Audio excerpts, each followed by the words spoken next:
A, खुसी लाग्यो तपाईँहरूलाई देख्नु पाउँदाखेरि फेरि पनि तपाईँहरू यहाँ भिडमा म त्यति साह्रो राम्रो त चिन्दिनँ, तर धेरैजना चिनेको अनुहारहरू देखिराखेको छु। क्यानाडाबाट अनि माथि न्युयोर्कबाट हाम्रो इन्द्र काकालाई देखिराखेको छु। अ, अनि अरू पनि धेरैजनालाई चिनेको अनुहारहरू देखिराखेको छु। धेरै धेरै धन्यवाद तपाईँहरू आइदिनु भयो। यो वचन जो म सेयर गर्न गइराखेको छु 2014 मा म कतै जाँदाखेरि परमेश्वरले एकजना मतलब परमेश्वरले मेरो हृदयमा बोल्नुभयो। अ, इन्डियाको केही पास्टरहरूलाई या त भुटान, नेपालतिरको पास्टरहरूलाई अ, के अरे आर्थिक कुरामा धेरै सङ्घर्ष गरेको कुरा मैले सुनेँ अनि उहाँहरूलाई भेटेर बातचित गरेँ। तर मैले उहाँहरूलाई बातचित मात्रै गर्नु सकेँ, त्यहाँदेखि उता केही पनि गर्नु सकिनँ। किनभनेदेखि मेरो आफ्नोमा पनि त्यति धेरै पैसा थिएन त्यस बेलाको समयमा। र तर मेरो हृदयभित्र भने चाहिँ के गरौँ भन्ने चाहिँ मेरोमा धेरै जिज्ञासा उत्पन्न भएको थियो। अ, र पछि परमेश्वरले मेरो हृदयमा के कुरा लाउनुभयो भनेदेखि चाहिँ ती पास्टरहरूलाई सहयोग गर्नुको निम्ति एउटा नियम दिनुभयो। एउटा के भन्छ एउटा भनाइ छ इङ्ग्लिसमा give a man give a man fish to eat he will fish for a meal but teach him how to fish and he will eat for life भनेको छ। कुनै मान्छेलाई सहयोग गर्ने हो भनेदेखि माछा मारेर तपाईँले दिनुभयो भनेदेखि उसले एक छाक माछा खान्छ, तर उसलाई माछा मार्नु सिकायो भने चाहिँ उसले जिन्दगीभर माछा खान्छ अरे। अनि जिन्दगीभर माछा त्यो प्रिन्सिपललाई प्रयोग गरेर यदि मैले पास्टरहरूलाई सहयोग गरेँ भनेदेखि म्याक्सिमम 6-7 जनादेखि लिएर कतै न कतै यताउति फन्डहरू रेज गरेर सायद 10 जनासम्मलाई म सहयोग गर्नु सक्छु होला। तर यदि मैले मण्डलीहरूलाई सिकाएँ भनेदेखि चाहिँ आफ्नो पास्टरलाई आफैले नै सहयोग गर्नुपर्छ भनेर मैले सिकाएँ भने चाहिँ उनीहरूले चाहिँ जिन्दगीभरसम्म सहयोग पाउँछ भन्ने जुन प्रिन्सिपल परमेश्वरले मेरो हृदयमा लगाइदिनु भयो। र त्यस पश्चात आएर मैले किताबहरू लेख्नु थालेँ त्यस विषय र अनि त्यस विषय हामीले 2019 मा यो डबल अनर कन्फरेन्स पहिलोचोटि गऱ्यौँ। त्यसमा धेरै धेरै धेरै धेरै मानिसहरू आशीषित भए। त्यो गवाई अझै पनि म सुन्ने गर्छु बेला बेला। अनि त्यहाँदेखि चाहिँ यो टिचिङलाई अलिकति परमेश्वरले बढाउँदै बढाउँदै लागिराख्नु भएको छ।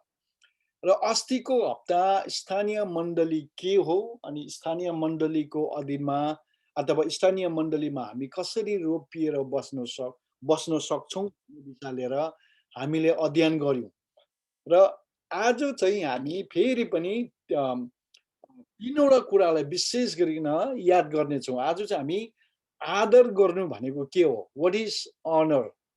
2 नम्बरमा हाम्रो स्थानीय पास्टरलाई किन चाहिँ आदर गर्नुपर्ने? Why should we honour our pastor? 3 नम्बरमा चाहिँ how do we honour our pastor? र 3 नम्बरमा चाहिँ हाम्रो पास्टरलाई चाहिँ हामी कसरी चाहिँ आदर गर्नु सक्छौँ भने चाहिँ हेर्नेछौँ। र आदर गर्नु भनेको के हो त? भन्ने कुरा हामी अलिकति हेर्नेछौँ। एउटा बाइबलको एउटा पद पढ्नेछौँ ल हामी सबै मिलेर। यहाँ पहिलो तिमोथी 5 अध्यायको 17 पदमा यसरी लेखिएको छ, मण्डलीको असल देखरेख गर्ने एल्डरहरू दोबर आदरका योग्य हुन्छन्, विशेष गरी जसले वचनको प्रचार र शिक्षामा परिश्रम गर्छन्। तपाईँहरूले सक्नुभयो भनेदेखि हामी सबै मिलेर एकपल्ट यो पदलाई पढौँ ल। तपाईँले म्युटमै भए पनि यो पढ्नु सक्नुहुन्छ म सँगसँगै। मण्डलीको असल देखरेख गर्ने एल्डरहरू दोबर आदरका योग्य हुन्छन्, विशेष गरी जसले वचनको प्रचार र शिक्षामा परिश्रम गर्छन्। यहाँ वचनमा हामीले हेर्दै गर्दाखेरि चाहिँ वचनमा के अरे मण्डलीको पास्टरलाई चाहिँ हामीले आदर गर्नुपर्ने भन्ने कुरालाई हामीले हेऱ्यौँ। अब आदर गर्नु भनेको चाहिँ के हो त? What is the meaning of to honour? Honour गर्नु अथवा what is the meaning of the honour? या मिरियम वेबस्टर डिक्सनरीले चाहिँ आदर भन्ने शब्दलाई चाहिँ यसरी अर्थ लगाएको छ।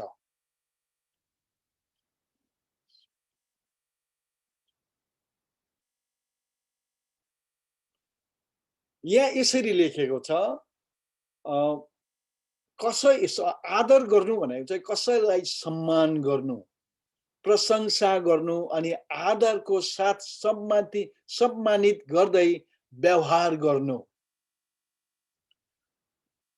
आदर र आदरसहित सम्मान गर्नु अरे।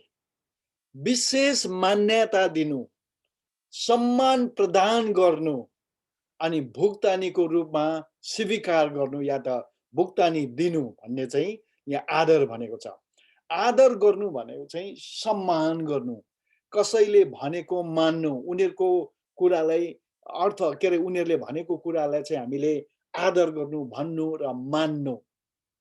त्यो चाहिँ हो आदरको अर्थ। जब तपाईँले मण्डलीमा तपाईँले पास्टरले भनेको कुरा सुन्नुहुन्छ, पास्टरको कुरालाई तपाईँले आज्ञा पालन गर्नुहुन्छ, त्यो चाहिँ के गर्नु हुँदैछ? तपाईँले आफ्नो पास्टरलाई आदर गर्नु हुँदैछ। त्यो चाहिँ हो आदरको अर्थ चाहिँ के हो? अब हामीले चाहिँ स्थानीय मण्डलीको पास्टरलाई चाहिँ किन चाहिँ आदर गर्नु परेको त? किन चाहिँ आदर गर्नु परेको भन्ने कुरालाई हामी अलिकति हेर्नेछौँ। किनभनेदेखि नम्बर 1 मा हामीले पास्टरहरूलाई आदर गर्नुपर्ने कारण चाहिँ के हो भनेदेखि चाहिँ परमेश्वरको वचनमा लेखिएको छ। 1 नम्बरमा हामीले हाम्रो पास्टरहरूलाई आदर गर्नु परेको कारण चाहिँ परमेश्वरको वचनमा चाहिँ आदर गर्नु भनेर लेखिएको छ। हामी हिब्रू 13 को 17 पदलाई पढ्छौँ ल। तिमीहरूका अगुवाहरूको आज्ञा पालन गर। तपाईहरु सबैजना मिलेर पढ्न सक्नुहुन्छ यो। तिनीहरूका अधीनमा बस, किनकि लेखा दिनुपर्छ भन्ने कुरा जानेर नै तिनीहरूले तिमीहरूका प्राणको हेरचाह गर्छन्। यो काम तिनीहरूले आनन्द साथ गरून्, दुःख मानेर होइन, नत्र त त्यसबाट तिमीहरूलाई कुनै लाभ हुँदैन। परमेश्वरको वचनमा लेखेको छ कि हामी चाहिँ हाम्रो अगुवाहरूको आज्ञा पालन गर्नु अनि उनीहरूको अधीनमा बस्नु है। उनीहरूलाई आज्ञा पालन गर्नु भनेको चाहिँ उनीहरूलाई आदर गर्नु भनेर लेखिएको छ। किनभनेदेखि उनीहरूलाई यो थाहा छ कि उनीहरूले चाहिँ एक दिन चाहिँ तपाईँको विषयमा माथि स्वर्गीयमा गएर उनीहरूले लेखा दिनुपर्छ भनेर जानेर भए पनि तपाईँको प्राणको हेरचाह गर्छ, तपाईँलाई देखभाल गर्छ, तपाईँलाई पढाउने काम गर्छ अनि तपाईँलाई खुवाउने काम गर्छ। हामी अर्को पदमा पनि हामी हेर्नेछौँ। अर्को पदमा चाहिँ कसरी के लेखेको छ? पहिलो थिस्सलुनिकी 5 को 12 पदमा यसरी लेखेको छ। तर भाइ हो, हामी तिमीहरूलाई आग्रहपूर्वक बिन्ती गर्दछौँ कि तिमीहरूका माझमा परिश्रम गर्नेहरू जो प्रभुमा अगुवाहरू हुन् र तिमीहरूलाई चेतावनी दिन्छन्, तिनको आदर गर। सुन्नुहोस् है, राम्ररी सुन्नुहोस् है। तिनको आदर गरेर तिनीहरूका कामको खातिर तिनीहरूलाई प्रेम साथ अति उच्च आदर गर। तिमीहरू आपसमा मेलमिलापमा बस भनेर लेखेको छ। यो पदलाई हामी अलिकति विश्लेषण गर्नु पर्दाखेरि के छ भने चाहिँ यहाँ चाहिँ प्रभुमा अगुवाहरू, हामीलाई चेतावनी दिनेहरू, हामीलाई पालन पोषण गर्नेहरू, हामीलाई देखभाल गर्नेहरू, हाम्रो के अरे आत्मिक अगुवाहरूलाई चाहिँ हामीले आदर गर्नुपर्ने। किन आदर गर्नु पर्यो भनेदेखि चाहिँ तिनीहरूले, ती पास्टरहरूले गरेको कामको खातिर उनीहरूको जुन जिम्मेवार छ, परमेश्वरले दिएको जिम्मेवार छ, जुन परमेश्वरले उनीहरूमाथि अभिषेक दिएको छ, जुन किसिमको बोलावट परमेश्वरले उनीहरूलाई दिएको छ र उनीहरूले चाहिँ तपाईँलाई चेतावनी दिने काम गर्छन्, वचनमा परिश्रम गर्छन्, वचन के अरे अध्ययन गरेर परिश्रम गरेर तिनीहरूले चाहिँ के गर्छ? सिकाउने गर्छ हामीलाई। त्यसको कारणले गर्दाखेरि पनि हामीले उनीहरूलाई आदर गर्नुपर्ने अरे। एकछिन पर्खनुहोस् ल।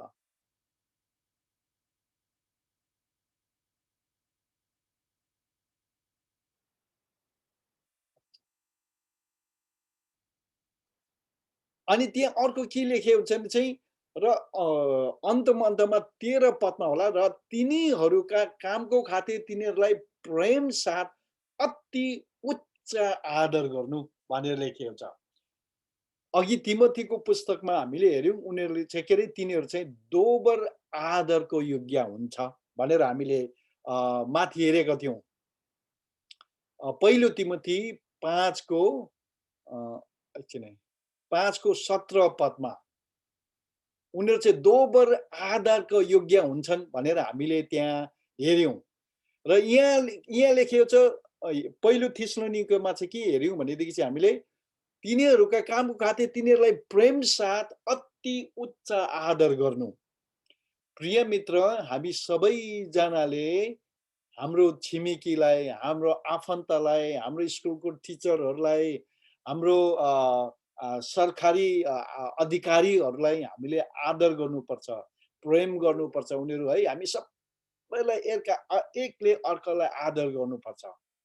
तर बाइबलमा जब पास्टरलाई आदर गर्ने भन्ने कुरा आउँछ नि, त्यसमा चाहिँ डबल आदर गर्नु भनेर लेखिएको छ है। तिमोथीले भनेको छ दोबर आदर भनेको चाहिँ एक मात्र होइन, अरू कसैलाई चाहिँ 50 सम्म आदर गर्दैछ भने चाहिँ पास्टरलाई चाहिँ 100 आदर गर्नु भनेर त्यहाँ लेखिएको छ। अनि यहाँ पहिलो थिस्सलुनीकी पावलले चाहिँ के लेख्दैछ भन्दाखेरि चाहिँ यदि तिमीहरूले कसैलाई आदर गर्दैछ भनेदेखि चाहिँ उनीहरूलाई चाहिँ पास्टरहरूलाई चाहिँ अति उच्च के सहित, प्रेम सहित चाहिँ अति उच्च आदर गर्नु भनेर चाहिँ त्यहाँ बताएको कुरा हामी बाइबलमा पाउँछौँ। अति उच्च आदर गर्नुपर्ने। हिब्रूको 13 को 7 पदमा पनि यसरी लेखिएको छ, आफ्ना अगुवाहरूको सम्झना राख। Remember them, remember your elders or leaders, जसले परमेश्वरको वचन तिमीहरूलाई सुनाए। जसले तपाईलाई परमेश्वरको वचन सुनाउँदैछ तिनीहरूलाई चाहिँ सम्झना राखो। यसको अर्थ चाहिँ रिमेम्बर देम भनेको चाहिँ अनर देम, ब्लेस देम, उनीहरूलाई सम्झना गर्नु भनेर चाहिँ यहाँ बाइबलले बताएको छ। अर्को ठाउँमा पनि यो पहिले हामीले यो बाइबलको पदलाई चाहिँ सरस्वती पढेर हेरिहाल्छौँ ल। अर्को ठाउँमा पनि के लेखिएको छ, रोमी 13 को 7 पदमा यसरी लेखिएको छ, तिर्नु पर्ने सबैलाई तिर, कर तिर्नु पर्नेलाई कर, महसुल तिर्नु पर्नेलाई महसुल, आदर गर्नु पर्नेलाई आदर र इज्जत गर्नु पर्नेलाई इज्जत।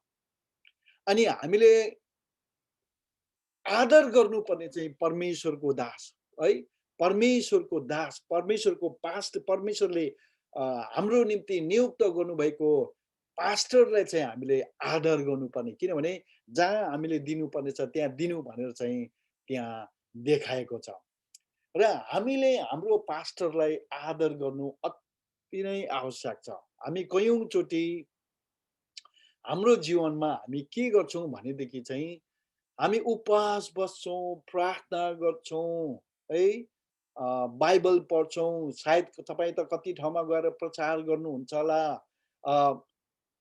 तपाईँको जीवनबाट निकै के अरे अचम्मको चिन्ह चमत्कार चङ्गाईको कामहरू हुन्छ होला, तर तपाईँ आफ्नो पास्टरसँग चाहिँ तपाईँ मिल्नु सक्नुहुन्न भने, पास्टरको अधीनमा बस्नु सक्नुहुन्न, पास्टरलाई आदर गर्नु सक्नुहुन्न भने सायद तपाईँको जीवनमा सोच्नुपर्ने र तपाईँले आफैलाई सोध्नुपर्ने प्रश्नहरू थुप्रै होला। किनभनेदेखि चाहिँ हामीले हाम्रा आँखाले देखिने परमेश्वरको प्रतिनिधि पास्टरलाई आदर गर्नु सक्दैनौँ भने हामीले झन् सारा अदृश्य परमेश्वरलाई कसरी आदर गर्ने। अस्तिको हामीले बाइबलको पदमा हेऱ्यौँ कि परमेश्वरले चेलाहरूलाई के अरे प्रभु यीशु ख्रीष्टले आफ्नो चेलाहरूलाई पठाउँदाखेरि कसैले जसले तिमीहरूलाई ग्रहण गर्छ त्यसले मलाई नै ग्रहण गर्छ, जसले तिमीहरूको भनेको कुरा सुन्छ तिनीहरूले मैले भनेको कुरा नै सुनेको बराबर हो भनेर उहाँले प्रभु यीशु ख्रीष्टले आफ्नो चेलाहरूलाई भन्नुभएको थियो। त्यसरी नै यदि तपाईँले पास्टरलाई आदर गर्नु सक्नुहुन्न, पास्टरको अधीनमा बस्नु सक्नुहुन्न, पास्टरले भनेको कुराको आज्ञा पालन गर्नुहुन्न भने तपाईले परमेश्वरलाई पनि परमेश्वरको आज्ञा पालन गर्नु सक्नुहुन्न, परमेश्वरलाई आदर गर्नु हुन्न अनि परमेश्वरको अधीनमा पनि तपाईँ बस्नु सक्नुहुन्न। हामीले मण्डलीका पास्टरहरूसँग जस्तो व्यवहार गर्छौं त्यो चाहिँ हामीले परमेश्वरसँग नै गरेको बराबर हो। यदि तपाईँ आफ्नो स्थानीय मण्डलीको पास्टरसँग डराउनु हुन्न, उहाँको अधीनमा बस्नु सक्नुहुन्न, उहाँको आज्ञा पालन गर्नु सक्नुहुन्न भने म त परमेश्वरसँग डराउँछु भनेर तपाईँ भन्नलाई साह्रै नै पर्छ, अप्ठ्यारो नै हुन्छ। किनभनेदेखि हामीले देखेको पास्टरको आज्ञा पालन गर्नु सक्दैन भनेदेखि नदेखिएको परमेश्वरको आज्ञा पालन गर्नु झनै साह्रो पर्छ। इङ्ग्लिसमा लेखेको छ मैले यसरी, it is impossible to honor God without honoring his representative pastor whom he had appointed in the church to take care of you.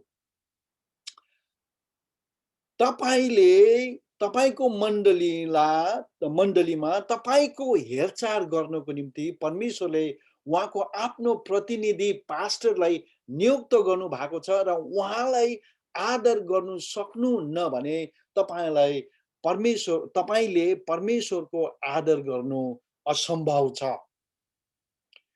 वास्तवमा हामी परमेश्वरको नजरमा हामी सबैजना बराबर हौं। Nobody is big and nobody is small. हामी कोही पनि ठुलो साना छैनौं है। हामी परमेश्वरको नजरमा पास्टर चाहिँ ठुलो, विश्वासीहरू चाहिँ के रे कम्ती। पास्टरको भ्यालु है महत्व र पास्टरको मूल्य बेसी, विश्वासीहरूको कम्ती होइन। हामी सबै बराबर छौं। तर जब मण्डलीमा चल्ने काम हुन्छ नि, मण्डलीको जिम्मेवारहरू हुन्छ नि, मण्डलीको जिम्मेवार भनेको चाहिँ हाम्रोमा विभिन्न बुलावटहरू छ, हाम्रोमा विभिन्न जिम्मेवारहरू छ, हामीमा विभिन्न अभिषेकहरू छ अनि हामी चाहिँ त्यस अनुसारले चल्नुपर्छ। अस्ति नै मैले तपाईहरुलाई पहिलो कोरिन्थी 12 अध्याय या त 14 अध्यायमा मैले तपाईहरुलाई पढेर सुनाए कि परमेश्वर चाहिँ गडबडको परमेश्वर हुनुहुन्न, हामी सबै एउटै हुन्। यहाँ एउटै हौं तर जिम्मेवार भने हाम्रो अलग अलग छ। हामी एउटा बाइबलको पदलाई पढ्ने छौं। पहिलो कोरिन्थी 12 को 27 र 28 पद। तिमीहरू ख्रीष्टका शरीर हौ र हरेक त्यसका अंगहरू हौ। परमेश्वरले मण्डलीमा पहिलो प्रेरितहरू, दोस्रो अगमवक्ताहरू, तेस्रो शिक्षकहरू, तब आश्चर्य काम गर्नेहरू र निको पार्ने वरदान पाएकाहरू, सहायता गर्नेहरू, शासन गर्नेहरू, विभिन्न भाषा बोल्नेहरू नियुक्त गर्नु भएको छ। God has appointed, नियुक्त गर्नु भएको छ परमेश्वरले है। विभिन्न प्रकारले इंग्लिशमा चाहिँ so God has appointed and placed in the church for his own use. उहाँले आफ्नो प्रयोग गर्नको निम्ति यहाँहरूलाई चाहिँ appointed, नियुक्त गरेर चाहिँ राखेको छ भनेर लेखेको छ। यसकारण तपाईको मण्डलीमा तपाईको पास्टरलाई तपाईको मण्डलीमा अरु पनि छ। कयौंचोटी हामी के सोच्छौं भने चाहिँ हामी पास्टरलाई चाहिँ हिरो सम्मान नै बनाउँछौं, तर पास्टरको अधीनमा रहेको अरु एल्डरहरू, अरु भनौं न युथ लिडरहरू, आमा लिडरहरूलाई हामी त्यति साह्रो गन्दैनौं। तर म तपाईलाई के भन्न चाहन्छु भने चाहिँ यसको टिचिङ सायद बेग्लै होला, तर म अलिकति भनिराख्न चाहन्छु। यदि तपाईले युथ पास्टरलाई युथहरूले आदर गर्नु सक्दैन भने तपाईको स्थानीय मण्डलीको पास्टरलाई अनादर गरेको बराबर हो। यदि आमा सेवकको, आमा लिडरलाई तपाईले आदर गर्नु सक्नुहुन्न भने तपाईले आफ्नो मण्डलीको, स्थानीय मण्डलीको पास्टरलाई पनि आदर गर्नु सक्नुहुन्न। र मण्डलीमा विभिन्न किसिमको अगुवाईहरू राखेको छ, के रे अगुवाहरू राखेको छ। उनीहरुको निम्ति चाहिँ उनीहरुलाई चाहिँ तपाईले आदर गर्नु सिक्नु अति नै आवश्यक छ।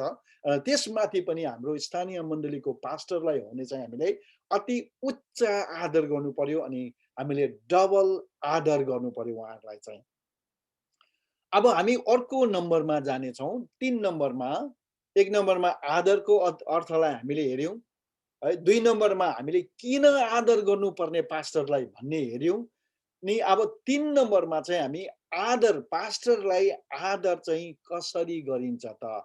How do we honour our pastors? त्यसको म सरसर्ती 3 वटा पोइन्ट्सहरू भनिहाल्छु। 1 नम्बरमा हामी हाम्रो पास्टरलाई चाहिँ आर्थिक सहयोग गरेर आदर गर्नु सक्छौँ। 2 नम्बरमा पास्टरको अधीनमा बसेर हामी पास्टरलाई आदर गर्न सक्छौँ। 3 नम्बरमा हामी पास्टरको निम्ति प्रार्थना गरिदिएर हामी आदर गर्न सक्छौँ। र सायद आज हामी पास्टरलाई प्रार्थना गर्नुपर्ने कुरालाई हेर्दैनौँ होला, तर हामी पास्टरलाई चाहिँ आर्थिक सहयोग गरेर चाहिँ कसरी आदर हुन्छ र पास्टरको अधीनमा बसेर आदर गर्न सकिन्छ भन्ने 2टा पोइन्टलाई हामी विशेष गरिकन हेर्छौँ। नम्बर 1 मा पास्टरलाई, तपाईको स्थानीय मण्डलीको पास्टरलाई चाहिँ आर्थिक सहयोग गरेर हामी आदर गर्न सक्छौँ। तपाईको मण्डलीको, स्थानीय मण्डलीको पास्टरलाई आदर गर्ने सबैभन्दा सजिलो तरिका र राम्रो तरिका चाहिँ के हो भनेदेखि चाहिँ उहाँको मुखबाट Mohla निकालिदिएर, by removing the muzzle from his mouth. जब स्थानीय मण्डलीले आफ्नो पास्टरलाई आर्थिक सहयोग गर्न थाल्छ, तब त्यो मण्डली चाहिँ आशिषको आशिषको ढोकाभित्र त्यो पस्दै गरेको हुन्छ। हामी 1-2 बाइबलको पदहरू सरसर्ती पढ्नेछौँ ल। व्यवस्था विवरण 25 अध्यायको 4 पदमा यसो लेखिएको छ। हामी सबैजनाले मिलेर पढ्नेछौँ यो। दाइँ गर्दा गोरुलाई महला नलगाओ, है। दाइँ गर्ने गोरुलाई महला लाउनु हुँदैन भनेर पुरानो संशोधनमा लेखिएको थियो। अब यो दाइँ गर्ने गोरुलाई महला नलगाउनु भनेको चाहिँ किन चाहिँ भनेको त? अब why God told not to muzzle the ox? किन भनेदेखि चाहिँ यो गोरुले चाहिँ जब त्यो अन्नलाई कुल्चेर अन्नमा काम गर्दै गर्दाखेरि चाहिँ त्यो गाई या त्यो गोरु पनि त्यो मालिकको अन्नको हिस्सेदार चाहिँ ऊ पनि बन्नु सक्छ। उसले गरेको परिश्रममा उसले भाग लिन सक्छ, उसको हिस्सा उसले पाउन सक्छ। यसैले गर्दाखेरि चाहिँ परमेश्वरले चाहिँ व्यवस्थामा चाहिँ इजरायलीहरूलाई भन्यो कि जब तिमीहरूले दाइँ गर्छौ तब त्यो दाइँ गर्दाखेरि चाहिँ त्यो गोरुको मुखमा मोहला नलगाउनु भनेर। त्यस बेलाको जमानामा कति किसानहरूले चाहिँ त्यो गोरुलाई त्यहाँ हिँडाउँदाखेरि चाहिँ त्यो गहुँको बालालाई चाहिँ त्यो गोरुले खुट्टाको खुरले कुल्चेर त्यो दाना र भुसलाई चाहिँ अलग अलग गर्नुपर्ने काम थियो। अनि त्यति बेला कयौँचोटि चाहिँ गोरुहरूले त्यो गहुँको दानाहरू खाइदिएको कारणले कतिवटा किसानहरूले चाहिँ लोभ गरेर उनीहरूको मुखमा मोहला लगाउने गर्थ्यो। र पछि इजरायलीहरूलाई चाहिँ परमेश्वरले आज्ञा गरेर भन्छ, don't muzzle the ox while it is treading on the threshing floor. दाइँ गर्दा गर्दै चाहिँ गोरुलाई चाहिँ मुखमा मोहला नलगाउनु भनेर परमेश्वरले इजरायलीहरूलाई आज्ञा गरेको थियो। पछि जब नयाँ नियम मण्डली सुरु भयो, त्यो नयाँ नियम सुरु भएपछि चाहिँ पावलले कोरिन्थीको मण्डलीलाई पत्र लेख्दै गर्दाखेरि उसले फेरि पनि त्यही कुरालाई दोहोऱ्याएको कुरा हामी यहाँ बाइबलमा पाउँछौँ। यहाँ लेखिएको छ पहिलो कोरिन्थी 9 अध्यायको 7 पदमा, हामी सबैजना मिलेर पढ्छौँ। आफ्नै खर्चमा कसले सिपाहीको काम गर्छ र?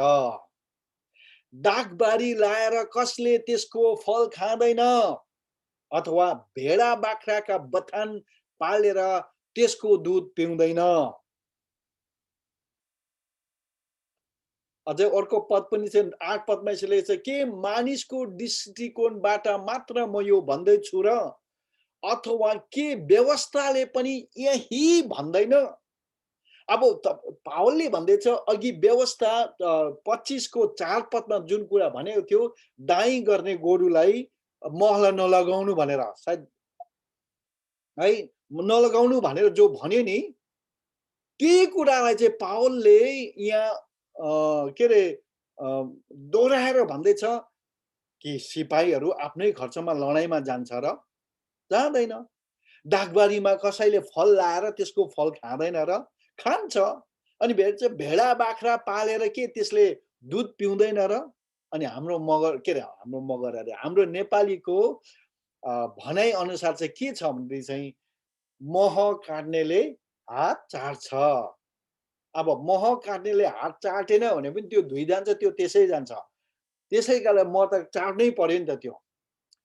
अनि यहाँ पावलले चाहिँ भन्दैछ त्यही कुरालाई दोहोऱ्याएर कि भेडा पाक्रे सिपाहीले आफ्नो ज्याला पाउनुपर्छ, दागबारी लाउनेले उसले खानु पाउनुपर्छ, अनि भेडा बाख्रा पाल्नेले गाई बस्तु पाल्नेले उसको दुध उसले पिउनुपर्छ भनेर उसले जोड दिँदैछ। अनि 8 पदमा उसले फेरि पनि अझै जोड दिएर भन्दैछ के भन्दैछ भनेदेखि चाहिँ हामी सबै मिलेर पढ्नेछौँ 1 2 3 के मानिसको दृष्टिकोणबाट मात्र म यो भन्दैछु अथवा व्यवस्थाले पनि यही कुरा भन्दैन भन्ने अघिकै मैले दोहोऱ्याएको छु यो। अनि 9 पदमा यसरी लेखेको छ किनभने मोसाको व्यवस्थामा लेखिएको छ दाइँ गर्दा गोरुलाई मोहला नलगाओ। के गोरुहरूको विषयमा परमेश्वरले चिन्तित हुनुहुन्छ? त्यसको अर्थ त्यसबाट हामी के बुझ्न चाहिँ कि परमेश्वरले चाहिँ गोरुलाई माया गरेर यो कुरा भन्नुभएको हो र? गोरुको लागि मात्रै भन्नुभएको हो र?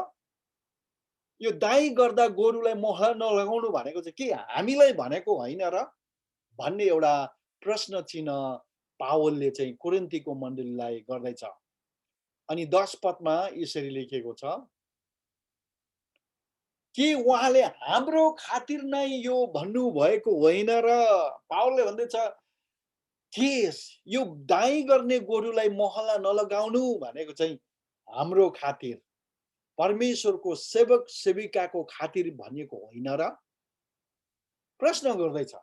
यो किसिमको प्रश्नले चाहिँ के देखाउँदै भने चाहिँ होइन र भन्नाले चाहिँ हो, हाम्रो लागि भनिएको, पास्टरहरूको लागि भनिएको, हाम्रो खातिर नै यो लेखिएको हो।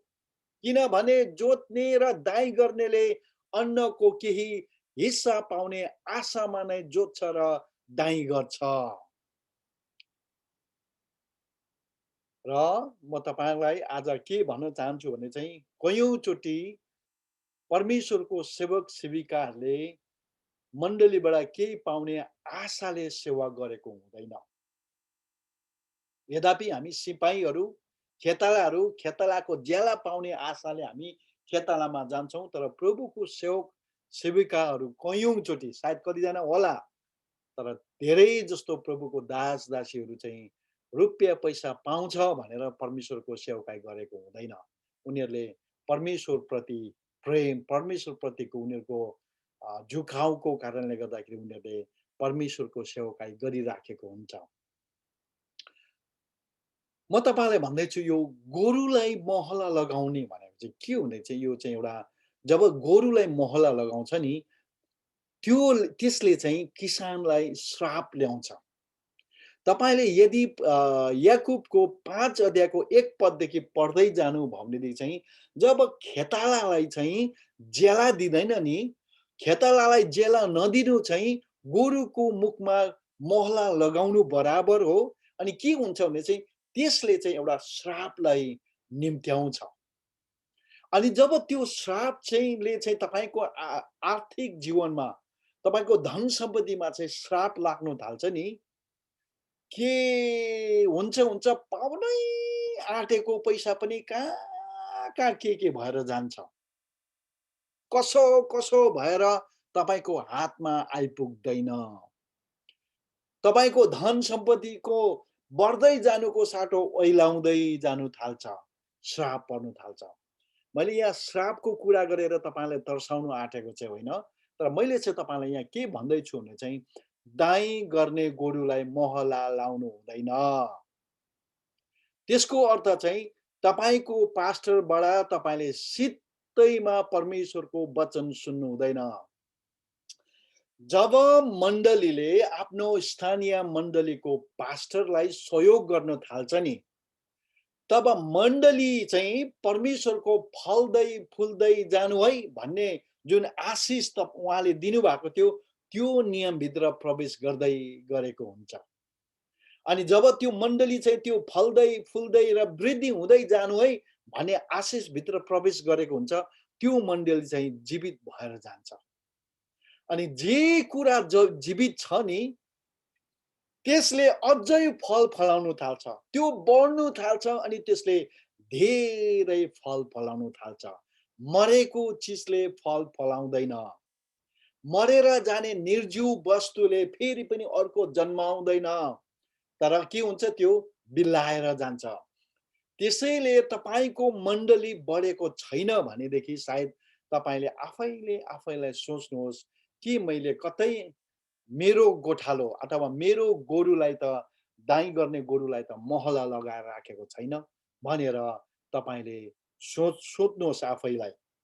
के तपाईले कतै आफ्नो के रे आत्मिक रोटी चाहिँ फ्रीमा मुफ्तमा भन्छौँ नेपालीमा, फ्रीमा त्यसै पैसा नतिरी नै खाइराख्नु त भएको छैन भन्ने एउटा प्रश्न छ।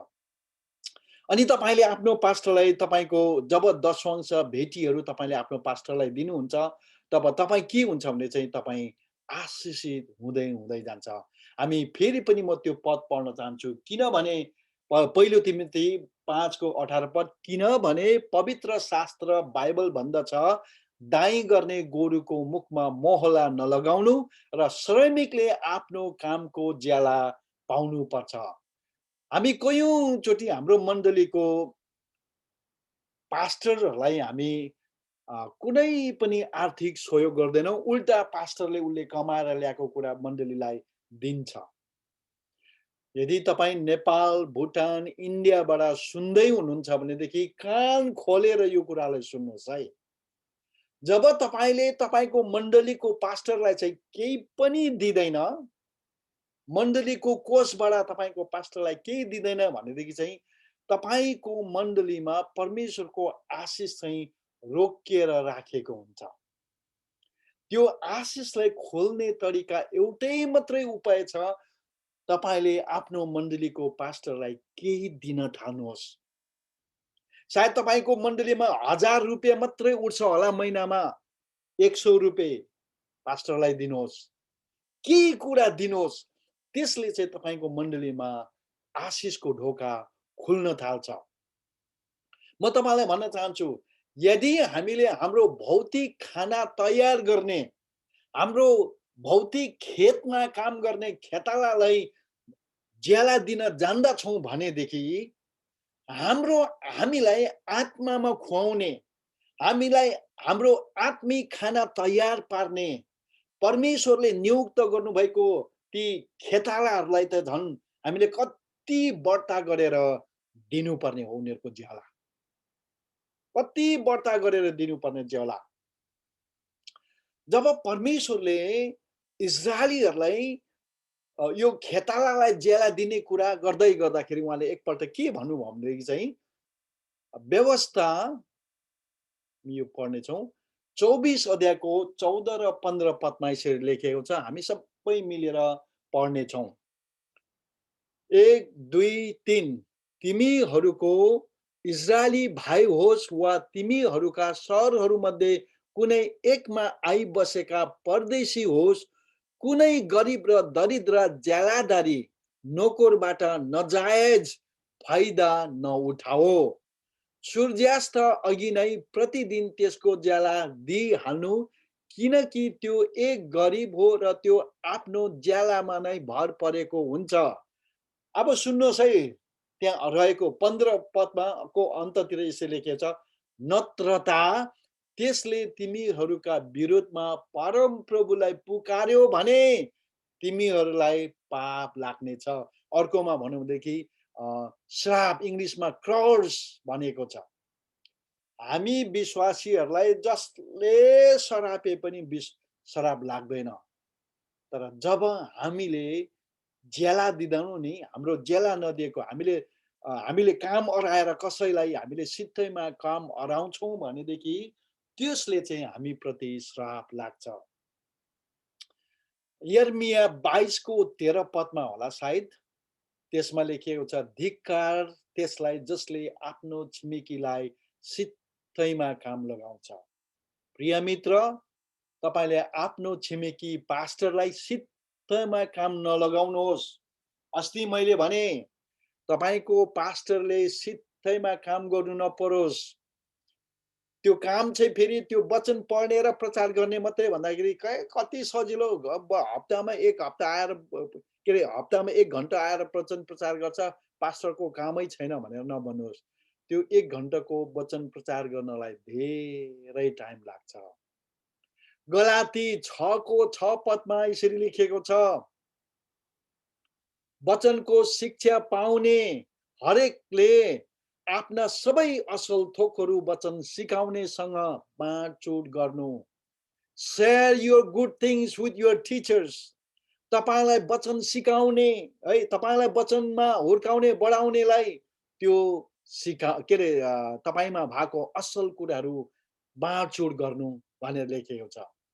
म तपाईहरु सबैजनाले यो भनिराख्न चाहन्छु, जुन मण्डलीले आफ्नो पास्टरलाई आर्थिक सहयोग गरेर आदर गर्नु जान्दछ, त्यो मण्डली धन र जन दुवैमा बढ्दै बढ्दै बढ्दै जान्छ। यदि हाम्रो पास्टर जङ्गलाल यहाँ तपाई आउनु भएको छ भनेदेखि प्लिज गेट रेडी। म एउटा इक्जाम्पल म दिएर त्यहाँदेखि म पास्टर जङ्गलाललाई एउटा छोटो समय एउटा छोटो गवाही दिनको निम्ति म उहाँलाई दिनेछु। तर त्यो भन्दा अगाडि म एउटा इक्जाम्पल दिँदैछु। सायद पास्टर डानियल छेत्री तपाईहरु धेरै जनाले चिन्नुहुन्छ, मेरो एकदमै नजिकको साथी। म उहाँको मण्डलीमा Word of Light Church in ग्यान्टोकमा गएर मैले संगति गर्ने अवसर पाएँ। त्यो मण्डलीको सुरुवात चाहिँ पास्टर र पास्टरनी बसेर सुरु गरेको मण्डली, 2 जना, अनि सायद एउटा छोरी पनि 3 जना बसेर सुरु गरेको। अनि सुरुमा चाहिँ 2-3 परिवार लिएर उहाँले सेवा सुरु गर्नु भएको। अनि त्यो मण्डलीमा चाहिँ परमेश्वरको आशिष यति साह्रो बढ्दै बढ्दै बढ्दै बढ्दै बढ्दै गयो। अहिले हालमा त्यो मण्डली सिक्किमको सबैभन्दा ठुलो मण्डली अनि सबैभन्दा बेसी बढ्दै गरेको मण्डलीमा गन्ती आउँछ। It is one of the largest church in Sikkim and one of the fastest growing church in Sikkim. कसरी चाहिँ भयो होला के पास्टर डानियलको प्रचारले मात्र त्यति साह्रो बढेको हो? म तपाईलाई भन्न चाहन्छु, कयौं पास्टरहरू यति साह्रो राम्रो प्रचार गर्नेहरू छन्, तर पनि उनीहरूको मण्डली बढेको छैन। कयौं पास्टरहरूलाई परमेश्वरले यस्तो डरलाग्दो प्रकारले चलाएको छ र पनि उनीहरूको मण्डली बढेको हुँदैन। तर पास्टर डानियलको चर्च चाहिँ उहाँले राम्रो प्रचार गर्नुहुन्छ, सही कुरा हो, तर धन जन र सबै कुरामा चाहिँ त्यो मण्डली किन चाहिँ बढ्यो त? त्यो मण्डलीमा मैले गएर संगति गर्ने मौका पाएँ अनि उहाँको मण्डलीको विश्वासीहरूसँग धेरै बसेर हेलमेल गर्ने अवसर पाएँ मैले। अनि त्यसमा मैले के देखेँ भने चाहिँ Word of Light Church of गान्तोकले चाहिँ का विश्वासीहरूले चाहिँ उहाँहरूको पास्टरलाई चाहिँ साह्रै माया गर्दो रहेछ, साह्रै माया अनि साह्रै नै आदर पनि गर्दो रहेछ। पास्टरको कुरा कसैले पनि काट्दैन त्यहाँ। पास्टरले भन्नुहुन्छ कहिलेकाहीँ मैले मण्डलीमा कयौं राम्रो कुरा गर्नुको निम्ति कयौंचोटि मैले गल्ती निर्णय पनि लिएको छु, उहाँले भन्नुहुन्थ्यो मलाई। र पनि त्यो मण्डलीले त्यो पास्टरमाथि भरोसा पर्छ, पास्टरलाई आदर गर्छ अनि पास्टरलाई सहयोग गर्दछ है, फाइनान्सियली पनि सहयोग गर्छ। अनि त्यो मण्डलीको विश्वासीहरूले आफ्नो पास्टरको निम्ति चाहिँ ज्यानै दिनुको पनि उनीहरू तयार छ। त्यसैले गर्दाखेरि वान अफ द रिजन, सायद त्यो अरू पनि कारणहरू छ, तर ती धेरै कारणहरू मध्येमा एउटा कारण त्यो मण्डली बढेको कारण चाहिँ त्यो मण्डलीको विश्वासीहरूले आफ्नो पास्टरलाई आदर गर्नु जानेको छ अनि आफ्नो पास्टरको मुखबाट त्यो मोहल्ला निकालिदिएको छ। यसैले गर्दाखेरि त्यो मण्डली बढिराखेको छ। यदि तपाईको मण्डली पनि बढेको देख्न चाहनुहुन्छ भनेदेखि तपाईले त्यो कुरा तपाईको मण्डलीमा पनि तपाईले त्यो गर्न सक्नुहुन्छ। र यो समय यदि पास्टर जङ्गला आइसक्नु भएको रहेछ, म उहाँलाई होस्टलाई म अनम्युट गर्ने अनुमति म आफै अनम्युट गरिदिन्छु। ल अनम्युट गरेर पास्टर जङ्गलाले छोटो गवाही भनिदिनु सक्नुहुन्छ। हुन्छ यहाँहरु सबैजनालाई जय मसी। कजना पास्टर गुरुजनहरु हुनुहुन्छ, मण्डली विश्वासी एल्डर बाबु टिकन जो पनि प्रभुको जनहरु हुनुहुन्छ। म पास्टर जग इमानुएल इन्टरनेशनल चर्चको एउटा one of the associate pastors. प्रभुको दयाले सानोतिनो सेवाकाई गरिरहेका छौं।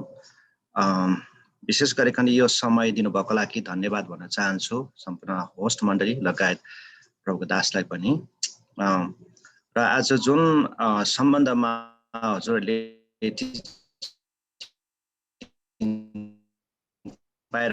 राख्नु भएको छ, यो एउटा चाहिँ हामीले फर्केर विगतको दिनलाई हेर्यौं भनेदेखि हाम्रो नेपाली इसाई मण्डलीहरुमा चाहिँ यो दिने लिने दशांश भेटी र प्रभुको सेवाकाईमा दिने विषय लिएर चाहिँ यो लहरी भनौं एउटा यो वेब सुरु भएको चाहिँ भर्खरै मात्रै हो।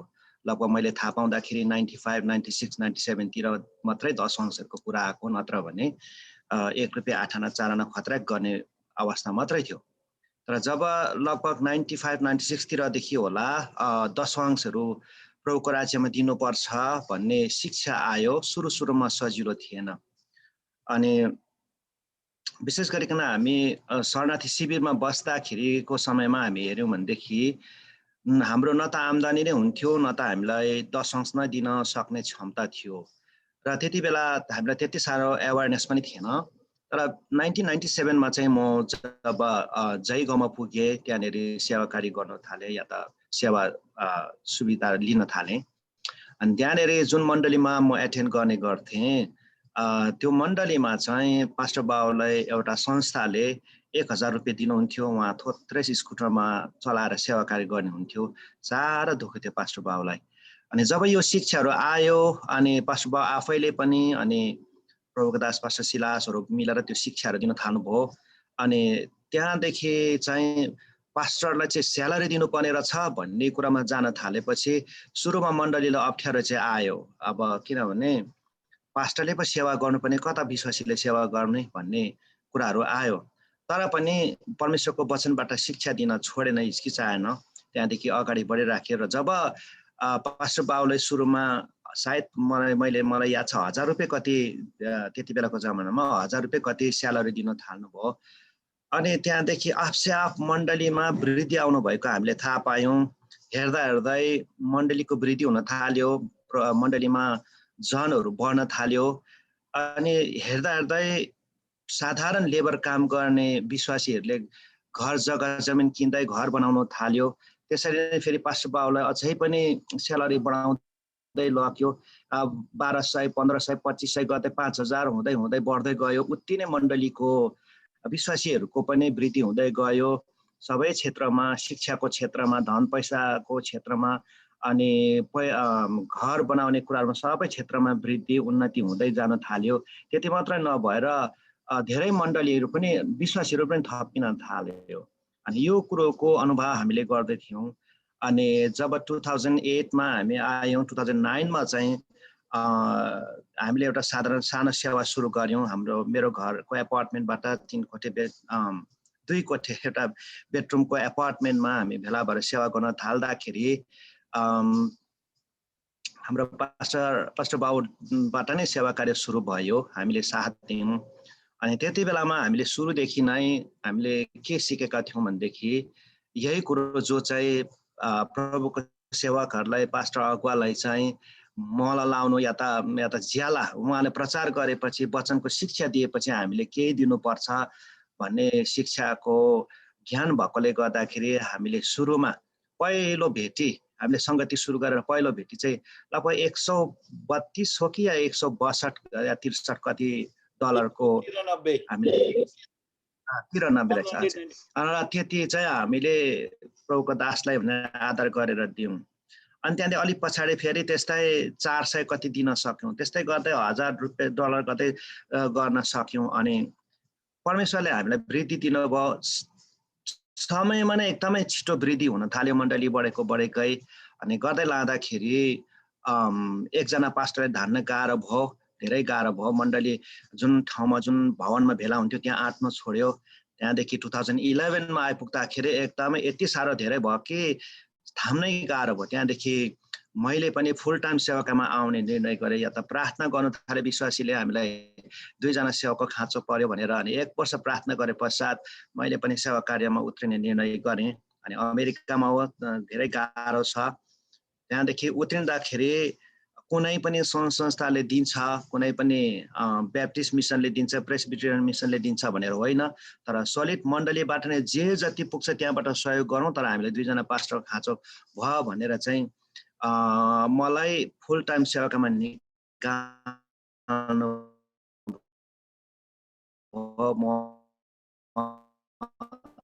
म आफै पनि 1500 तनखा दिएर अनि म पनि सेवाकाई गर्न सुरु अझै पनि बढ्यौँ। त्यसको दोबारा नै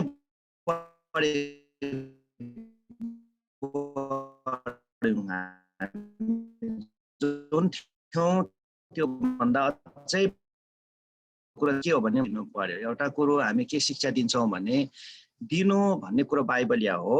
अनि जो पहिलो कोरिन्थीमा दोस्रो कोरिन्थीमा होला सायद देखेको जो कुरो छ कि सुसमाचारले जिउनु पर्छ। हामी सुसमाचार सुनाउने मान्छे हौँ, वचनको शिक्षा दिने मान्छे हौँ, हामी त्योबाट जिउनु पर्छ। हामी कमाएर आएर सुसमाचार सुनाउनु चाहिँ धेरै गाह्रो हुन्छ। त्यसले गर्दाखेरि हामीले फुल टाइम प्रार्थना अनि त्यसको साथमा वचनको सेवाकाईमा लाग्दाखेरि चाहिँ मण्डलीको वृद्धि हुन थाल्यो। अनि यति धेरै कि हामीले प्रार्थना गर्न थाल्यौँ। हामीले सायदै भुटनिस नेपाली चर्चेसहरू मध्येबाट पहिलो है पास्टरलाई स्यालेरी दिनेमा सायद हाम्रो चर्च पर्छ जस्तो लाग्छ नि। त्यो पनि एउटा पास्टर होइन, 2 जना पास्टरलाई। त्यस पश्चात हामी त्यति मात्रै होइन, हामीले चर्च किन्ने आँट गऱ्यौँ। 2017 मा हामीले चर्च किन्यौँ। अनि अहिले हामी चर्चको मोर्टगेज पनि आरामले तिरिरहेका छौँ। 2 जना पास्टरलाई पनि स्यालेरी दिइरहेको छ। त्यस पश्चात हामीले भुटान इन्डियाको कति मिसनहरूमा पनि दिइरहेका छौँ। 2 जना पास्टरहरूलाई पढाइरहेका छौँ यहाँनिर एसबी थियोलोजिकल सेमिनरीमा। यो ठुलो आशिषको कुरो। हेऱ्यौँ भनेदेखि हामी त्यति साह्रो धनी मानी विश्वासी हाम्रो मण्डलीमा देखिँदैन, तर कहाँबाट त्यो सबै कुरो परमेश्वरले पुर्याइराख्नु भएको छ। अनि यो सबै कुरो चाहिँ के लाग्छ भने यद्यपि पास्टरलाई पैसा रुपियाँ दिएर सेवा गराउने हामी त्यो उद्देश्य मात्रै होइन, तर मण्डलीको वृद्धि र सुसमाचारको वृद्धि विकासको लागि हो भनेदेखि चाहिँ आर्थिक रुपियाँ पैसाले प्रभुका दासहरूलाई आदर गर्नु एकदमै उचित कुरो, ठुलो कुरो हो। आज नेपाली मण्डलीहरूले कतिचोटि यसरी हेर्छन् कि पास्टरले त कुनै संस्थाबाट स्यालेरी पाउँछ नि, हाम्रो सेवा गर्छ। अनि त्यो प्रिन्सिपललाई चाहिँ अप्नायो भनेदेखि नै यस्तो कि तपाईँले भेडा पालेर भेडाको दुध चाहिँ अर्कैलाई खाने अनि आफू चाहिँ गोठालाले चाहिँ कहाँबाट भेलाएर खाने जस्तो प्रकारले त्यस्तो सोच्नु हो। यसर्थ मण्डलीले आज हाम्रो नेपाली मण्डलीहरूले परमेश्वरको दासहरूलाई आदर गर्न सक्यौँ भने अरू त के भन्नु, पहिलो कुरो चाहिँ परमेश्वरको महिमा हुन्छ, परमेश्वरको राज्यको वृद्धि अवश्य पनि हुन्छ, मण्डलीले उन्नति पाउँछ। यो होइन कि पास्टरहरू चाहिँ एकदमै पैसाको भोगी छ भन्ने कुरो होइन, तर परमेश्वरले पुर्याउनुहुन्छ प्रभुको दासहरूले जसरी पनि जुटाउनुहुन्छ। उहाँ खाली बस्नुहुन्न, भोकै बस्नुहुन्न। तर कुरा चाहिँ यति हो, जुन दिने प्रिन्सिपल छ, जुन सिद्धान्त छ, त्यसले चाहिँ खोल्दा छ। अनि त्यो आशिषभित्र हामी पस्न थालेपछि पहिला मण्डलीलाई जब शिक्षा दिन थाल्दाखेरि जब यो गाह्रो छ फेरि यो कुरा है, मण्डलीले अब मण्डलीमा पास्टरलाई आदर गरे भनेर आधार माग्नु चाहिँ डरलाग्दो कुरो, एकदमै अप्ठ्यारो। पास्टरहरूलाई आदर गरिदियो भनेदेखि चाहिँ मण्डलीको आशिषको ढोका खोलिन्छ भन्ने कुरा हो। दोस्रो कुरो, परमेश्वरको राज्यको वृद्धि पनि अवश्य हुन्छ। म तपाईँलाई यो मात्र होइन, अझै थुप्रै कुराहरू छ। हामी मण्डलीमा यो कुरोहरू सिकाउँछौँ नहिचकिचाइकन, यो होइन कि हामी आदरको भोगी छौँ, पैसा रुपियाँको भोगी छौँ भन्ने कुरो होइन। परमेश्वरले हामीलाई सबै कुरो पुर्याउनु भएको छ, जुटाउनुहुन्छ। तर साथसाथै यसरी प्रभुको दासहरूलाई आदर गर्दाखेरि चाहिँ हामी विश्वासीहरूकै निम्ति आशिषको ढोका खोल्दछौँ। अनि अर्को कुरो हजुरहरूलाई पनि म अवगत गराउन चाहन्छु, भर्खरै 2 महिना अगाडि मात्रै मेरो श्रीमती बितेर गयो। अनि बिते पश्चात चाहिँ धेरै मण्डलीले, विशेष गरिकन हाम्रो मण्डलीले धेरै सहायता पुर्यायो। यतिसम्म आदरको साथ दिए कि अफकोर्स वरपरको साथी मित्रहरूले पनि दिए। अब एउटा मेरो सहायताको निम्ति भनेर यति साह्रो धेरै दिए कि मलाई लाग्छ एउटा यो एकदम अनएक्सपेक्टेड। मैले न त कहिले सुनेको थिएँ, न त देखेको थिएँ, न त मैले एक्सपेक्ट नै या आशा नै गरेको थिएँ कि मान्छेले यति धेरै दियो। अब म पनि कल्पना गर्न सक्दिनँ। मलाई खासै चाहिएको अब मैले पाउन थाले आएकै कमसेकम $40,000 को सङ्कलन भयो। मलाई अचम्म लाग्यो। मलाई प्रार्थना गर्नु कर लाग्यो, प्रभु मैले यो पैसाले के गर्नु? मलाई त $12,000 मात्रै चाहिएको थियो। प्रार्थना गरेँ। अनि अन्तमा गएर मैले त्यसमा यताउता गरेर थपथाप गरेर मैले घरको मोर्टगेज नै पे अफ गरेँ। सुन्नुहोस् है, अब यो चाहिँ त्यसै भएन होला। पक्कै पनि प्रभुको वचनलाई नै आदर गरेर दियो होला मलाई जस्तो लाग्छ। मलाई विचारा भनेर मात्रै दिएको पनि होइन होला, तर प्रभुको वचनको शिक्षाले नै मानिसलाई प्रभाव पारेको छ। पक्कै पनि मानिसहरू विश्वासीहरू आशिष बनेका छन्। अनि म तपाईँलाई यो भन्न चाहन्छु कि आज हामीले प्रभुको दासहरूलाई आदर गर्दाखेरि चाहिँ तपाईँको खल्ती रित्तिन्छ कहिले पनि होइन। परमेश्वरको निम्ति तपाईँलाई आशिष दिने ढोका तपाईँले खोल्नुहुन्छ। त्यहाँदेखि उता तपाईँले विचार गर्दै जानुहोस् कि तपाईँ कति आशिष हुनुहुन्छ। सायद मैले कतिको समय लिए, कति लिनु पर्थ्यो र हजुरलाई परमेश्वरले आशिष दिनुभएका हुन् र फेरि पनि हुन्छ। जय मसीह। धन्यवाद पास्टर जङ्गलाललाई। तपाईँले यो सुनिसक्नुभयो।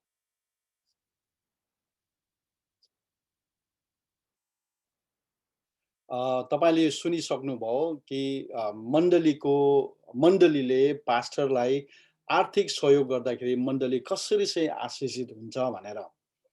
अनि जब मण्डलीले तपाईँलाई सहयोग गर्छ नि, पास्टरलाई सहयोग गर्दाखेरि मेरो मनमा चाहिँ के आउँथ्यो भने चाहिँ त्यो फर्स्ट पैसा, क्यास पैसा नै मण्डलीबाट $193 प्लस कतिवटा सेन्ट चाहिँ पास्टर जङ्गलालले नै मलाई ल्याएर दिनुभएको थियो। तर त्यो चाहिँ मेरो जिन्दगीभर म बिर्सिदिनँ, किनभनेदेखि that was beginning of my journey. मेरो चाहिँ एउटा पास्टरको रूपमा सेवकाई गरेको चाहिँ एउटा सेवकाईको सुरुवात थियो मेरो। त्यति मात्र होइन, त्यसले चाहिँ के देखाउँछ भने चाहिँ विश्वासीहरूले मलाई प्रेम गर्दो रहेछ, माया गर्दो रहेछ, मलाई साथ दिँदो रहेछ पनि हुँदो रहेछ। त्यति मात्र होइन, तर जब मैले त्यो पैसाको विषयमा याद गर्थेँ, त्यति बेला चाहिँ हाम्रो विश्वासीहरू प्रायः जस्तो चिकन फ्याक्ट्रीमा गएर काम गर्थ्यो। बिहान राति नै उठेर 1.5 घन्टा 2 घन्टा यात्रा गएर चिकनमा काम गरेर फेरि पनि 2 घन्टा फर्केर आएर त्यस्तो मेहनत सहित गरेको काम। अनि यो कामले मलाई सहयोग गर्दैछ उहाँहरूले। यस कारणले गर्दाखेरि म अझै पनि मेहनत गर्नुपर्छ, मैले अझै पनि कोसिस गर्नुपर्छ, मैले अझै पनि बेसी प्रार्थना गर्नुपर्छ, मैले अझै पनि वचन अध्ययन गर्नुपर्छ भन्ने कुरा चाहिँ त्यहाँबाट प्रेरणा पाउँथेँ मैले। यसैले गर्दाखेरि तपाईँले आफ्नो पास्टरलाई सहयोग गर्नुहोस्, सहायता गर्नुहोस्, मद्दत गर्नुहोस्। यदि तपाईँको मण्डलीमा पास्टरलाई स्यालेरी दिँदैन भनेदेखि जति सक्नुहुन्छ त्यसरी दिन थाल्नुहोस्।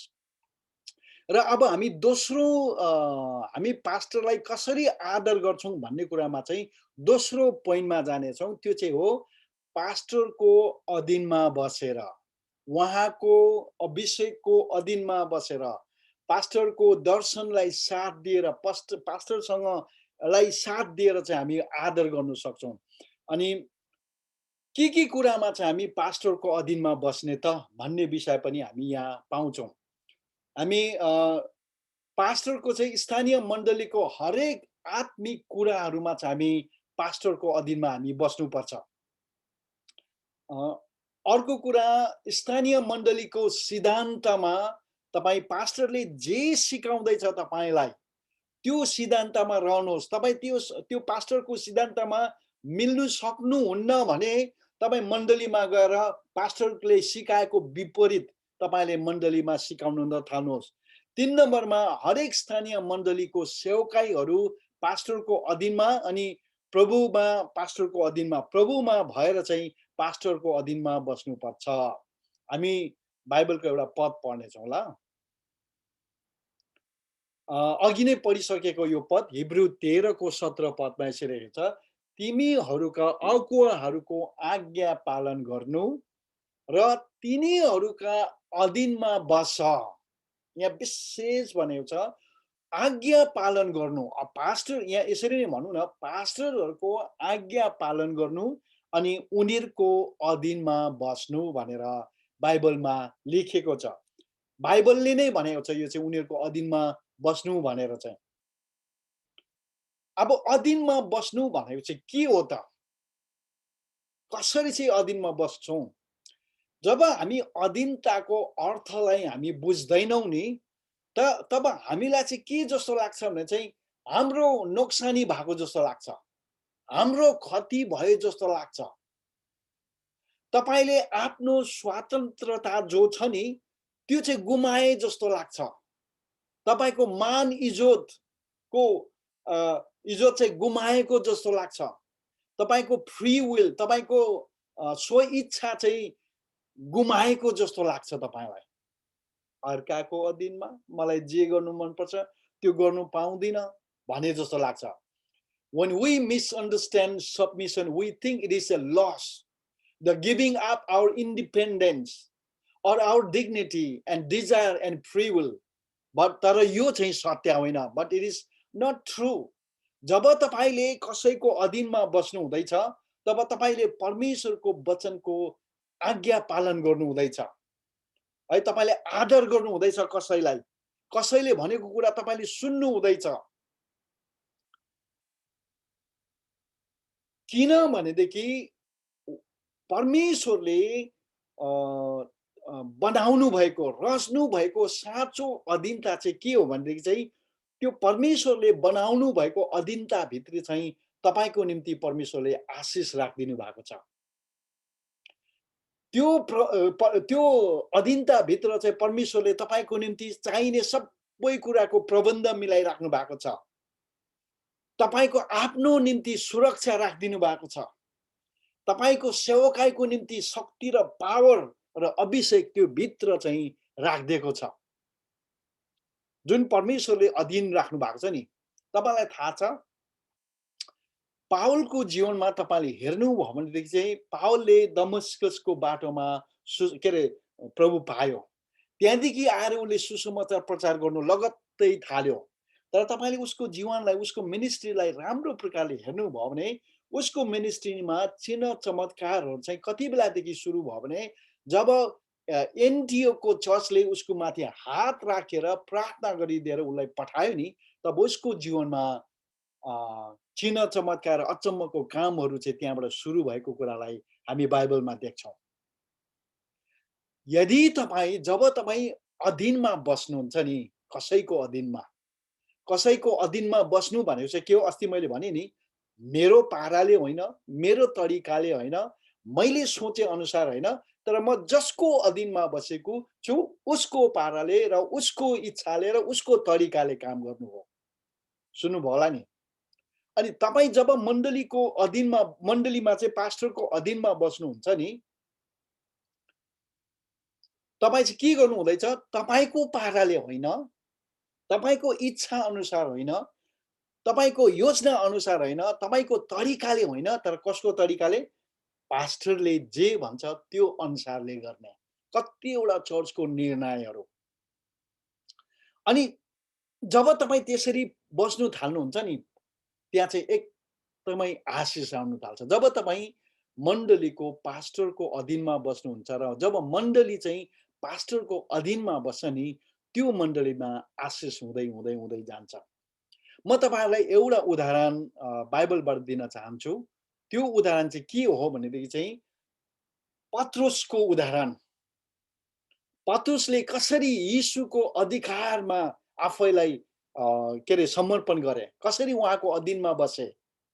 लुका 5 अध्यायको 4 र 5 पदलाई हामी सबै मिलेर पढ्नेछौँ। लौ त पढौँ ल। बोलिसक्नु भएपछि उहाँले सिमोनलाई भन्नुभयो, गहिरोतिर लगेर माछा पक्रनलाई आफ्नो जाल हान। तर सिमोनले भने, गुरुज्यू, हामीले रातभरि मेहनत गरेर पनि केही फेला पारेनौँ, तापनि तपाईको वचन अनुसार म जाल हान्नेछु। पत्रुस चाहिँ व्यावसायिक जालहारी थियो। Peter was a professional fisherman. अनि उसलाई सबै कुरा थाहा हुन्थ्यो कि कहाँनिर हाल्दा माछा कहाँनिर जाल हान्दा माछा पर्छ, कहाँनिर हाल्दाखेरि चाहिँ पर्दैन भनेर। अनि यीशुले भन्दैछ, यहाँनिर हान त त्यो गहिरोतिर। अनि पत्रुसले भन्दैछ, प्रभु, म त जिन्दगीभर माछा मार्दै आएको मान्छे, मलाई थाहा छ कि त्यहाँ हाल्यो भनेदेखि मैले माछा समाउँदिन, किनभनेदेखि हामीले रातभरि त त्यही ठाउँमा हानिराखेको। तर पनि प्रभु, तपाईले भने अनुसार, तपाईले भन्नु भएको कारणले गर्दाखेरि म तपाईप्रति समर्पण हुँदैछु, म तपाईको अधीनतामा आउँदैछु, तपाईको कुरा म मान्नेछु। मेरो तरिकाले होइन, मेरो पाराले होइन, मेरो इच्छाले होइन, तर तपाईको पाराले, तपाईको इच्छा अनुसार र तपाईको भनाइ अनुसार म हान्दैछु भनेर। हामी सबैजनालाई थाहा छ कि त्यस पछाडि के भयो। पत्रुसले जाल हानेपछि त्यो जालमा चाहिँ यति सारा धेरै माछा पस्यो कि त्यो माछाहरू समाउनुको निम्ति चाहिँ उसले एक्लैले तान्नु नसकेर चाहिँ उसले आफ्नो साथीहरूले चाहिँ त्यो माछा तान्नुको निम्ति बोलाउनु परेको कुरा हामी बाइबलमा देख्छौँ।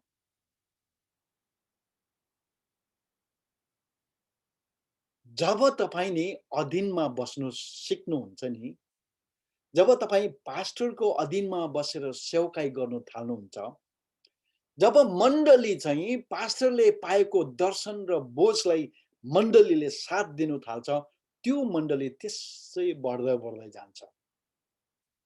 सुन्नुहोस् है, धन जन र सबै कुरामा त्यो मण्डलीको वृद्धि हुँदै हुँदै जान्छ। किनभनेदेखि त्यो अधीनताभित्र चाहिँ परमेश्वरको आशिष छ। परमेश्वरले चाहिँ त्यो आशिष त्यो मण्डलीको निम्ति एउटा सामूहिक आशिष, एउटा कर्पोरेट आशिष चाहिँ त्यो मण्डलीको निम्ति राखिदिएको छ।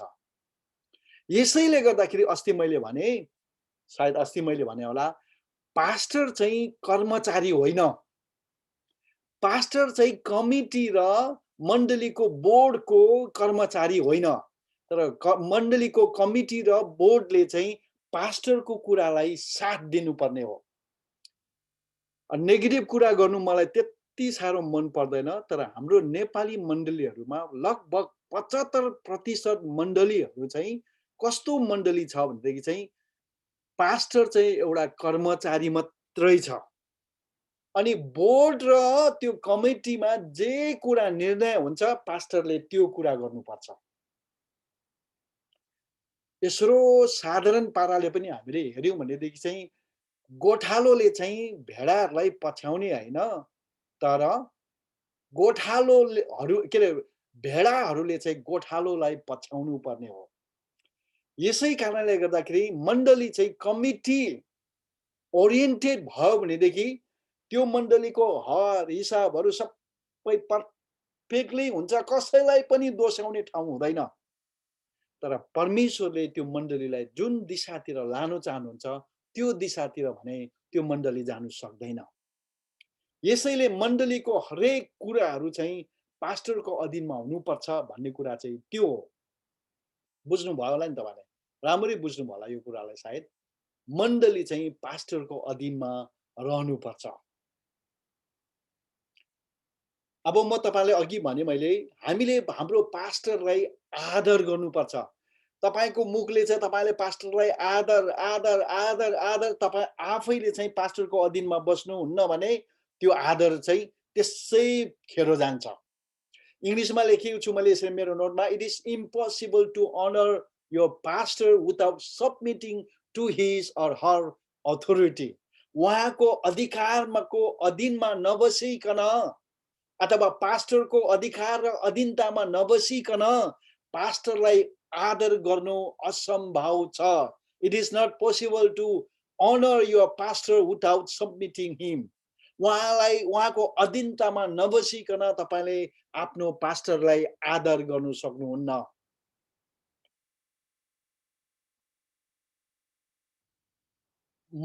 पास्टरले जब मण्डलीको निम्ति पाएको दर्शन र बोझ पाउँछ नि, त्यसलाई विरोध गरेर तपाई कहिले पनि पास्टरको अधीनमा बस्नु सक्नुहुन्न।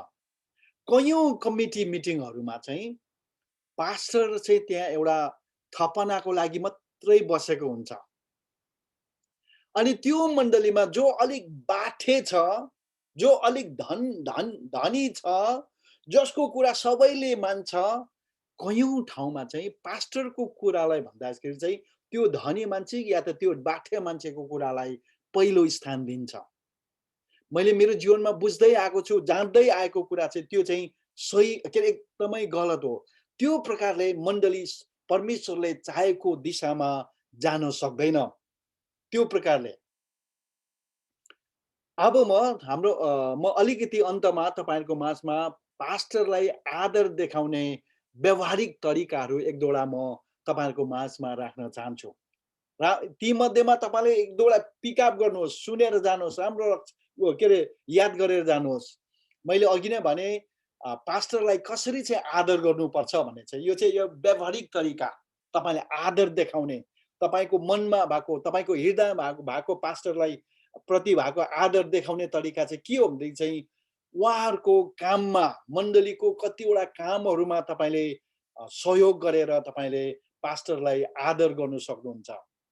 पास्टरलाई रक्षा गरेर तपाईले आदर गर्नु सक्नुहुन्छ। कसैले तपाईको पास्टरको विरुद्धमा कुरा गर्यो भनेदेखि त्यो पास्टरको लागि तपाईले डिफेन्ड गरेर उनीहरुलाई आदर गर्नु सक्नुहुन्छ। पास्टरलाई तपाईले पास्टरको सेवकाई, यो अभिषेकलाई म मेरो पास्टरको अभिषेक र उहाँमा भएको बिलावटलाई म ग्रहण गर्छु भनेर स्वीकार गर्नुहोस्। 4 नम्बरमा तपाईले पास्टरलाई प्रेम गरेर आदर गर्नु सक्नुहुन्छ।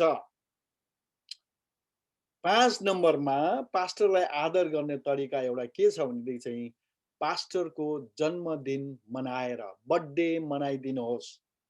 मलाई थाहा छैन तपाईहरुको मण्डलीहरुमा तपाईको स्थानीय मण्डलीको पास्टरको जन्मदिन मनाउनु हुन्छ कि हुन्न, तर जन्मदिन मनाइदिनुहोस्। पैसा कति पनि लाग्दैन, एउटा केक लगेर मण्डलीमा है केक काटेर पास्टरलाई आदर गर्नु कति पनि लाग्दैन।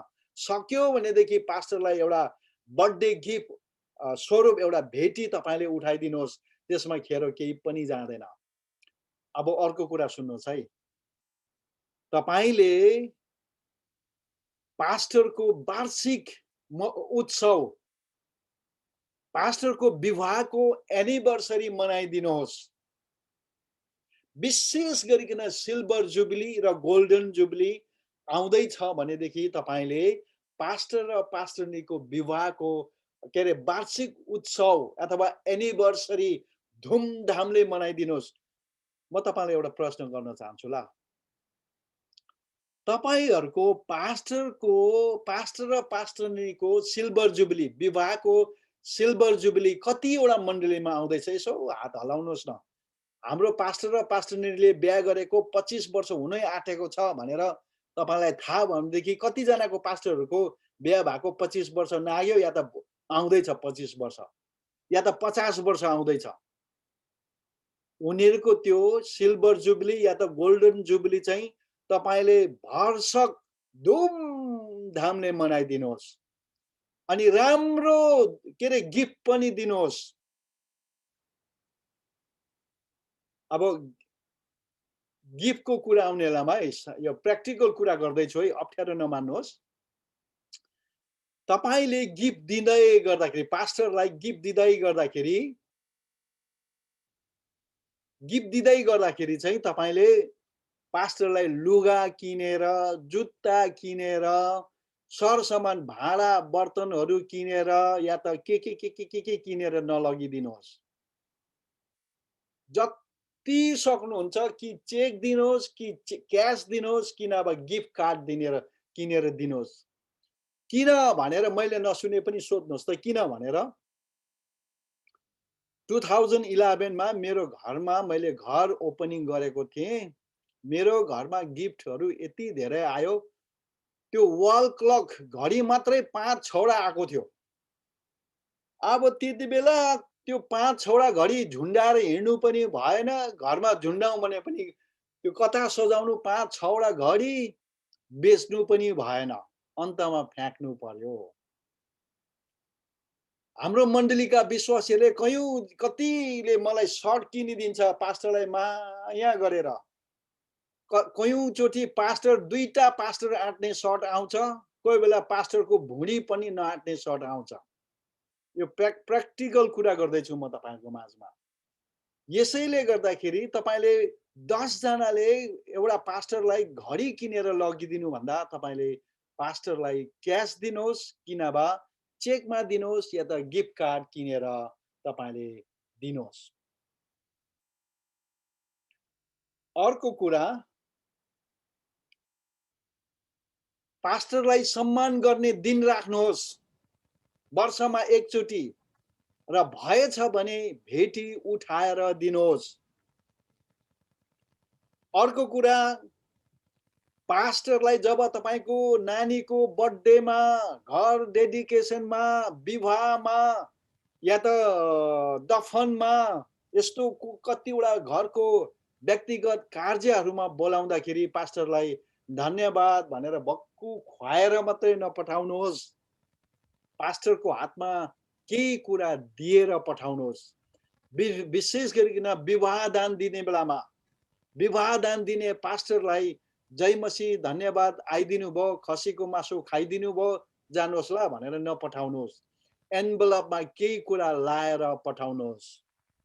हाम्रो नेपाली मण्डलीले यो कुरा सिक्नु जरुरी छ। कहिले कहीँ केही उपहारहरू किनेर दिनुहोस्, राम्रो उपहारहरू। कहिले कहीँ गएर उहाँहरूको घरमा गएर काम सघाइदिनुहोस्। मण्डलीमा नियमित रूपले दशवंश र भेटी दिनुहोस्। अनि समय समयमा पास्टरको तलब बढाइदिनुहोस्। अब कतिवटा प्र्याक्टिकल कुरा म गर्दैछु है। आइतबारको दिन वचन तपाईले सुन्यो, साह्रो आशिषित हुनुभयो भने पास्टरलाई भेटेर हात मिलाएर भन्नुहोस्, पास्टर आजको वचनले मेरो जीवनमा साह्रै छुयो, धन्यवाद तपाईले यो वचन ल्याउनु भएको भनेर पास्टरलाई धन्यवाद दिनुहोस्। तपाईहरु कतिजनाले पास्टरलाई वचन तपाई आशिषित भएपछि तपाईले पास्टरलाई धन्यवाद दिनुहुन्छ? यसो हात हेरौँ त है।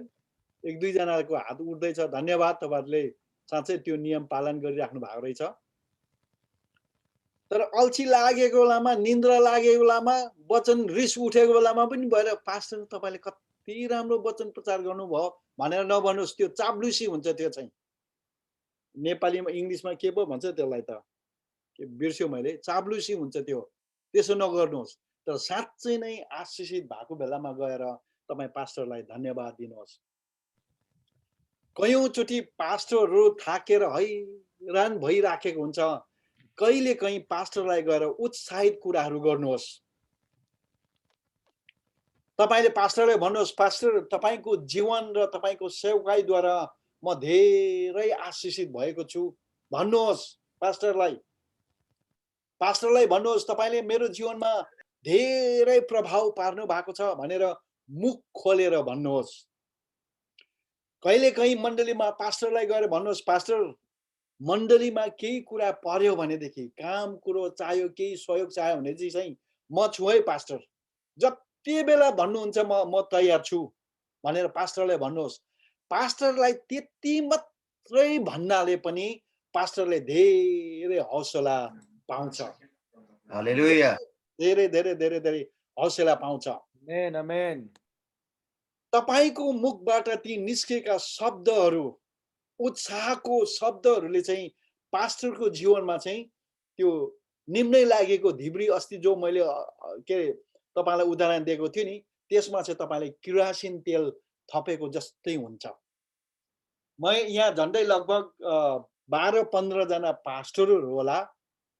कयौँ पास्टरहरू आइतबारको दिन वचन दिइसकेर मण्डलीमा गडबडी भएको बेलामा घरमा आएर यो पास्टरी काम चाहिँ जिन्दगीभर म कहिले कहिले कहिले गर्दिनँ भनेर विचार गर्ने सोच्ने पास्टरहरू सायद होला यहाँ। मैले हात उठाउनु लाएँ भनेदेखि तपाईँलाई पाउनुहुन्छ। जब त्यो पास्टरहरूलाई चाहिँ त्यो निराश भएर हरेस खाएको बेलामा तपाईँले जब गएर पास्टरलाई, पास्टर तपाईँको लागि म छु है, म सहायता गर्छु, I am there for you, भन्नुहोस् के गर्नुपर्छ मैले, तपाईँको पछि हामी छौँ, तपाईँले पाएको दर्शनलाई हामी साथ दिन्छौँ, तपाईँलाई हामी दिनो ज्यानले तपाईँलाई हामी प्रेम गर्छौँ भनेर तपाईँले भन्नुहुन्छ नि, त्यो कुराले पास्टरले साहस पाउँछ। फेरि पनि उठेर पास्टर कुद्नु सक्छ, फेरि पनि पास्टर उठेर सेवा गर्नु सक्छ, अनि पास्टरले त्यो साहस र शक्ति पाउँछ। आज कयौँ पास्टरहरू निराश भएर दुःखमा परेर है, साथ दिने मान्छे कोही पनि नभएको कारणले गर्दाखेरि मिनिस्ट्रीबाट नै अवकाश लिएका पास्टरहरू पनि सायद कयौँ होला। र म तपाईँलाई भन्न चाहन्छु, तपाईँको त्यो मिठो बोलीले, मिठो शब्दले पास्टरको जीवनमा ठुलो काम हुन्छ। अनि थाहा छ तपाईँलाई, अझै शक्तिशाली कुरा र सत्य कुरा, त्यति गर्नुको निम्ति तपाईँलाई पैसै चाहिँदैन, चाहिन्छ तपाईँलाई खर्च नै लाग्दैन त्यति गर्नुको निम्ति। तपाईँले फ्रीमा तपाईँले पास्टरलाई त्यसरी भन्नु सक्नुहुन्छ। It won't cost you anything to encourage your pastor. तपाईँको पास्टरलाई उत्साहित गराउनुको निम्ति, साहस शक्ति र सान्त्वना दिनुको निम्ति तपाईँलाई खर्चै लाग्दैन। सहायता गर्नुहोस् पास्टरलाई है। मलाई थाहा छैन तपाईँले यो वचनलाई कहाँसम्म तपाईँले लिनु हुँदैछ, कहाँसम्म तपाईँले अपनाउनु भयो, तर यो सुनेको पोइन्ट्सहरू मध्येमा केही कुरा पोइन्ट तपाईँको दिमागमा राखेर तपाईँले आफ्नो मण्डलीमा लागू गर्नु थाल्नुहोस्, तपाईँ आशिषित हुनेछ। कयौँचोटि हामी के भन्छौँ भने चाहिँ मैले गर्यो भनेदेखि ऊ फलाना आशिष हुन्छ भन्ने कुरालाई मात्रै हामी देख्छौँ।